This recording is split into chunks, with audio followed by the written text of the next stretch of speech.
ஆன்மீக தமிழ் சொந்தங்கள் அனைவருக்கும் வணக்கம். திருச்செந்தூர் முருகனை பற்றிய ஒரு சுவாரஸ்யமான தகவலை தான் இந்த வீடியோவில் நம்ம பார்க்க போகிறோம்.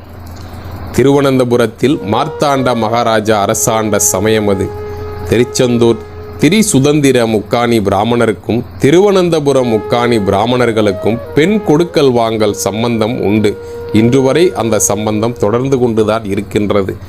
அந்த சமயம் திருசுதந்திரர்கள் திருவனந்தபுரத்தில் சண்முகரை அங்கு கண்டனர். உடனே இதை எப்படியாவது நம் திருச்செந்தூர் செந்திலாதிபன் ஆலயத்திற்கு எடுத்து வந்து உற்சவமூர்த்தியாக ஆக்க வேண்டும் என்று இறைவனின் அசரீரியாக விரும்பினார்கள்.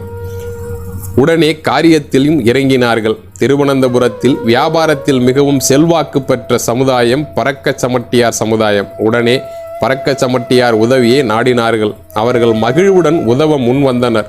ஓர் இரவு சண்முகரின் விருப்பத்திற்கிணங்க முருகரை எடுத்து இரவோடு இரவாக ஒரு மூங்கில் கம்பியில் துணியை கட்டி ஊஞ்சல் பல்லக்கு செய்து அதில் சண்முகரை கிடத்தி துணியை வைத்து மூடி திருச்செந்திலம்பதி என்னும் திருச்செந்தூரை நோக்கி புறப்படலாயினர்.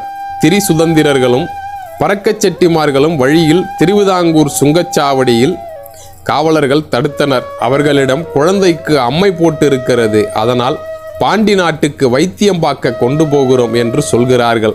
காவலர்கள் அம்மை என்றவுடன் திறந்து பார்க்க கூட அச்சப்பட்டு அந்த கூட்டத்தை விரைவில் கடத்தி விடுகின்றனர். மேலும் விரைவாக நடக்கலாயினர். அதற்குள் சிலையை காணவில்லை என்று திருவனந்தபுரத்தில் மார்த்தாண்ட மகாராஜா அரண்மனையில் ஓர் கலேபரம். மார்த்தாண்ட மகாராஜா கடும் கோபமாகிறார். நாலாபுரமும் தேட ஆணை பிறப்புக்கிறார். அன்று இரவு மகாராஜா கனவில் சண்முகர் வந்து, என் குழந்தைகள் என்னை சரியான இடத்திற்கு அழைத்து செல்கிறார்கள், அதுவே என் ஆசை, நீ பதட்டப்பட வேண்டாம், என்னை காண இனி திருச்செந்தூர் வா என்று கட்டளையிடுகிறார் முருகப்பெருமான். சண்முகரை சுமந்து செல்லும் அடியவர்கள் ஒரு குறிப்பிட்ட இடத்திற்கு வரும்பொழுது விடிந்து விடுகிறது. அந்த இடத்தில் சண்முகருக்கு ஜலாபிஷேகம் செய்து சண்முகருக்கு பசிக்குமே, நிவேதனம் செய்ய ஏதாவது கிடைக்குமா என்று தேடுகிறார்கள். அது ஒரு கடற்கரை ஒட்டிய வனாந்திர காடு. அங்கு ஒரு குடிசையில் ஒரு வயதான பெண் வாழ்ந்து வருகிறாள். காலை உணவு தயாரிக்க புளித்தமாவும் பயறு கஞ்சியும் வைத்திருக்கிறார்கள். உடனே இந்த சண்முகரின் அடியவர் கூட்டம் அந்த பெண்மணியிடம் வேண்டி சண்முகருக்கு புளித்த தோசையும் கஞ்சியும் நிவேதனமாக வைத்து பூஜை செய்கிறார்கள். அந்த நிவேதனம்தான் உதயமார்த்தாண்ட கட்டளையில் இன்று வரை ஒரு நாள் முன்பே அரைத்த புளித்த தோசை பயறு கஞ்சி என சண்முகருக்கு நிவேதனம் செய்யப்படுகிறது. அந்த அம்மை தழும்புதான் இன்னும் உற்சவ சண்முகர் முகத்தில் உள்ளது. சண்முகர் சிலைகளும் நடராஜர் சிலைகளும் தான் பின்னர் தங்கம் என எண்ணி டச்சுக்கார மேசானிய திருடர்களால் திருடப்படுகிறது. ஊரே பதவதைத்தது. அது தங்கம் இல்லை, ஐம்பொன் என அறிந்து டச்சு திருடர்கள் கடலிலேயே போட்டுவிட்டு சென்று விட்டனர்.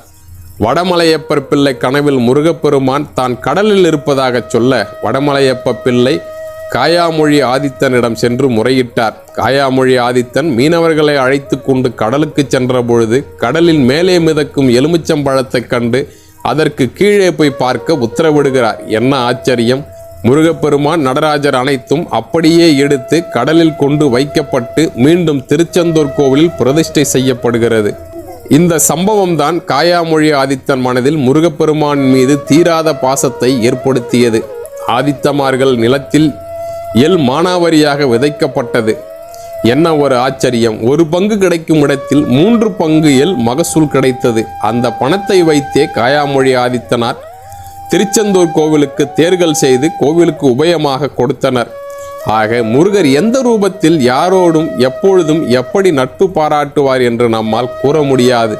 அவர் மனதிற்கு மட்டுமே புரிந்த ரகசியம். இச்சம்பவங்கள் அனைத்திற்கும் வித்திட்ட முக்காணி திரிசுந்தரர்கள் முருகப்பெருமானின் பேரன்புக்கு பாத்திரமானார்கள் என்பதில் எல்லளவும் சந்தேகமில்லை. அதனால்தான் தில்லை 3000 தீட்சதர்கள், திருச்செந்தில் 2000 முக்காணியர்கள் என்பது தொடர்கிறது. முருகப்பெருமானை நம்பி அபயக்குரலோடு வரும் பாமரனையும் தரிசிக்க வைக்கும் கடமை பொறுப்பு இங்குள்ள அத்தனை பாரம்பரிய அர்ச்சக பெருமாக்களுக்கும் உண்டு. ஊரார் பிள்ளையை ஊட்டி வளர்க்க தன் பிள்ளை தானே வளரும் என்பது திருச்செந்தூரானின் உபதேசம் என்று திருச்செந்தூரில் தொடர வேண்டும்.